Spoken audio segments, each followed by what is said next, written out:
Yo, halo, selamat datang kembali di WK Channel. Kali ini aku akan membahas alur cerita. Sebelum aku mulai, alangkah baiknya bantu aku untuk perkembangan channel ini dengan cara subscribe.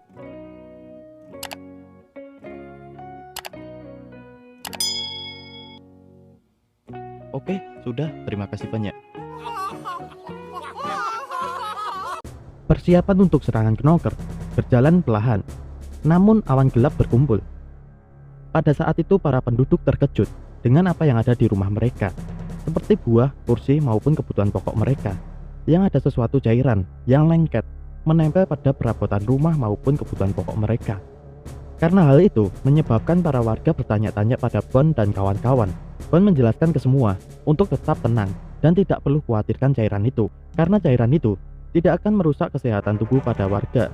Saat Bon berjalan bersama Kay, Bon mengatakan ini semua masalah. Kay menjawab, itu karena mereka terburu-buru dalam pengerjaan pembangunan rumah. Sedangkan saat ini, Fuzi masih sibuk dengan pekerjaannya, melebihi siapapun di anggota aliasi. Bon tahu, para penduduk respek dengan kakek Sake. Jika para penduduk tahu kakek Sake adalah Fuzi, akan ada masalah untuk itu. Bon meminta Kay untuk selalu waspada, sedangkan Fuzi saat ini keluar dari sebuah rumah dan akan melanjutkan rumah berikutnya. Akan tetapi Fuzi merasakan setiap detik perasaan orang lain lebih banyak dari sebelumnya, karena semua sudah terhubung dengan dirinya. Satu orang terlihat memiliki masalah yang sulit, yang lainnya terlihat bahagia, dan yang terakhir merasakan tubuhnya nyeri. Fuzi datang ke sebuah rumah yang terlihat ibu-ibu.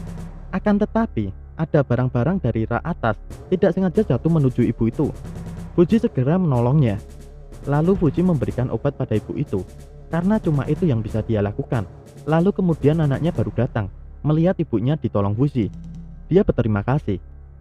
Dan lagi, Fuzi merasakan perasaan orang lain. Setiap detik Fuzi merasakan perasaan itu. Meskipun Fuzi tidak bisa melindungi langsung, tapi Fuzi selalu berlari dan membantu mereka. Dari masalah kecil maupun besar, Fuzi bisa merasakan itu semua. Tiap rumah yang dibangun kembali Fuzi membuat Fuzi merasakan semuanya. Fuzi tidak percaya bisa menyelamatkan semua orang dan bertanya ke dirinya sendiri, apakah ini akan berlangsung selamanya? Hal ini membuat Fuzi sangat lelah. Sampai Eko datang, melihat Fuzi yang kelelahan sendiri pada akhirnya. Fuzi meminta Eko tidak perlu khawatirkan dirinya, karena saat ini dirinya tidak punya waktu untuk beristirahat. Fuzi berpikir, Eko saja tidak bisa berbicara dan tidak bisa apapun, akan tetapi dia bisa berusaha keras dengan caranya sendiri. Fuzi tak akan kalah dengan Eko. Dirinya akan menyelesaikan ini. Bon dan Kay memberitahu Fuzi 12 bangunan dan kita setengah jalan menyelesaikannya, dan mengajak Fuzi kerja keras hari ini. Fuzi, Kay, dan Bon akan membuat persiapan untuk membangun kembali dinding kastil.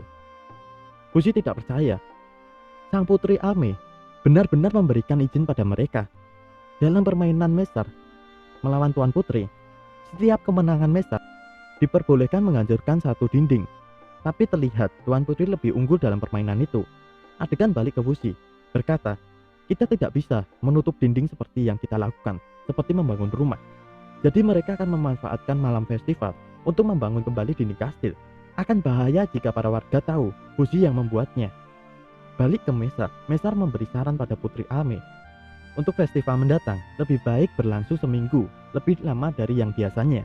Pihak kerajaan juga diuntungkan jika itu terjadi. Penjaga di dinding bisa beristirahat selama festival berlangsung. Alme langsung paham jika dia setuju Mesar dan kawan-kawan akan membangun dinding kastil dan merahasiakan identitas Fuzi pada penduduk Fenrir. Alme memberi saran ke Mesar, lebih baik langsung katakan kebenarannya tentang Fuzi pada para penduduk. Mesar menolak, itu karena akan. Tapi Mesar langsung hentikan penjelasannya. Hari festival pun diadakan. Terlihat para warga merayakan festival dengan rasa yang bahagia. Malam itu juga Fuzi segera membangun dinding kastil kembali.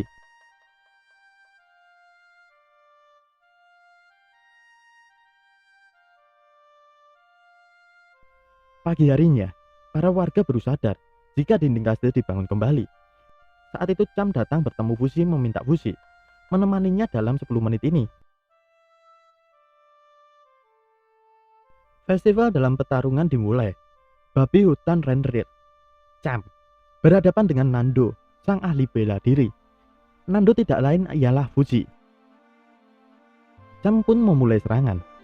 Akan tetapi Nando terlihat kesakitan. Padahal Cham tidak serius menyerang Fushi.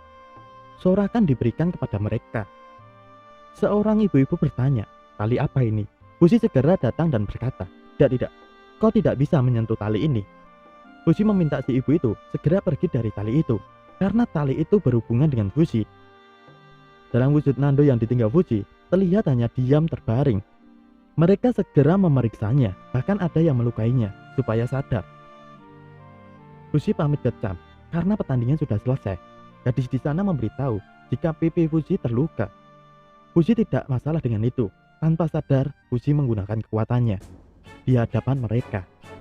Dalam hati Fushi baru sadar dan memikirkan apa mereka melihat penyembuhan tadi, dan meminta mereka untuk memberikan waktu sedikit lagi. Karena Fushi tidak bisa jika tertangkap lagi seperti waktu kejadian di Bennett dulu. Apa yang dilakukan Fushi pada festival tadi membuat ramai dibicarakan di kalangan prajurit. Mereka mendengar pernah ada seseorang yang abadi di Bennett. Orang itu bernama Fushi. Hal itu membuat semua prajurit Ranger segera mengecek langsung. Walaupun sudah dihalang Bond, mereka masih memaksa dengan alasan ini kota mereka. Mereka berhak pergi kemanapun. Saat itu juga mereka terkejut dengan bangunan kastil yang dilakukan Fushi dan mengetahui kebenaran selama ini dia adalah Fushi. Dalam pikiran Fushi harus menyelamatkan setiap orang. Identitas sebenarnya dari kakek Sake telah terungkap.